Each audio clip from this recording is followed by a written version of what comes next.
అందరికీ నా వందనాలు. నేనేములు నాగమణి, అన్నవరం మాది. నేను చర్చికి మేము వెళ్తానే ఉండేవాళ్ళం. మా నాన్నగారు అమ్మగారు కూడా చర్చికి వెళ్ళేవాళ్ళు. మేము అలాగే వెళ్ళేవాళ్ళము. కానీ పలానా చర్చికని మేము వెళ్ళలేకపోయాము. నేను అక్కడికి వస్త్రం కూలోళ్ళని తీసుకుని వచ్చేదాన్ని రాముని గుడి. వచ్చిన కాడి నుంచి అక్కడ నాకు చర్చికి వస్తాం అలవాటు అయ్యింది. అయ్యగారు పరిచయం అయ్యారు. చర్చికి వస్తున్నాను.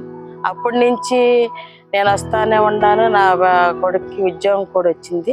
అయ్యగారు అబ్బాయి ప్రార్థన చేస్తే పోలీస్ జాబ్ వచ్చింది అక్కడ. మేమందరం కూడా అక్కడికే వస్తున్నాము. నేను బాప్టిజం కూడా అక్కడే తీసుకున్నాను. మాకు ఏది జరిగినా ఏది కొంచెం ఇదైనా అయ్యగారు వచ్చి మమ్మల్ని ఆదుకుంటాడు. నా తోడబుట్టినోడి కంటే ఎక్కువగా నాతో ఉంటాడు. ఏదైనా నాకు చేస్తాడు వచ్చి. నా తోడబుట్టినోడు అంటే మా అయ్యగారు. ఇప్పుడు నాకు ఇంకెవరో లేరు. ఇప్పుడు వరకు కూడా మేము ఏ విషయం ఉంటే ఆయనకే చెప్తాము. మాకు ఏ విషయం ఉన్నా ఆయన వచ్చి మమ్మల్ని ఆదరిస్తాడు. మేము ఇప్పుడు కూడా అయ్యగారు అంటే మాకు ఇష్టం. మేము అక్కడికే వస్తాం. నా ఊపిరి పోయే వరకు కూడా నేను అక్కడికే వస్తాను. ఆయన మాటే వింటాను. ఆయన ఎలా చెప్తే నేను అలా చేస్తాను. మేము 25 సంవత్సరాల నుంచి నేను ఆ చర్చికి వస్తున్నాను. మాకు చాలా సంబంధాలు ఉన్నాయి ఆ చర్చితో. మా సంఘంతో కూడా చాలా సంబంధం ఉంది. అందరూ మమ్మల్ని ఆత్మహత్యంగానే చూస్తారు.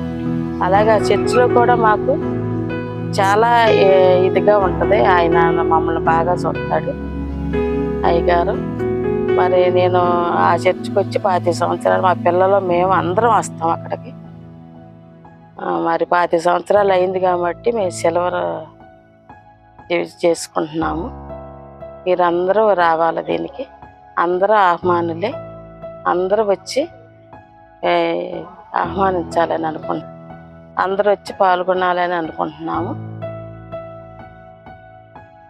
అందరికీ వందనాలు.